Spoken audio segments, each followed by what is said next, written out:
ఒక చిన్న గ్రామంలో మాధవుడు అనే రైతు నివసించేవాడు. అతనికి పెద్దగా ఆస్తి లేదు. కాని నిజాయితీ, కష్టపడి పనిచేయడం అతని జీవితానికి బలమైన పునాది. ప్రతిరోజూ ఉదయం దేవుణ్ణి ప్రార్థన చేసి పొలానికి వెళ్ళేవాడు. తన పొలంలో పండిన ధాన్యంలో కొంత భాగాన్ని అవసరంలో ఉన్నవారికి దానం చేసేవాడు.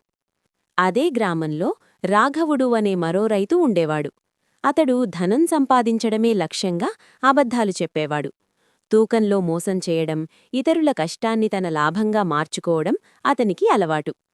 మొదట అతనికి డబ్బు బాగానే వచ్చేది, కాని గ్రామంలో ఎవ్వరికీ అతనిపై నమ్మకం ఉండేది కాదు.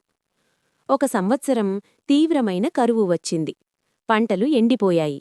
గ్రామస్తులు చాలా ఇబ్బందులు పడ్డారు. మాధవుడు మాత్రం ముందే దాచుకున్న ధాన్యాన్ని అందరితో పంచుకున్నాడు. అతని దయవల్ల గ్రామం ఆకలిని తట్టుకుంది. ఆ సమయంలో రాఘవుడికి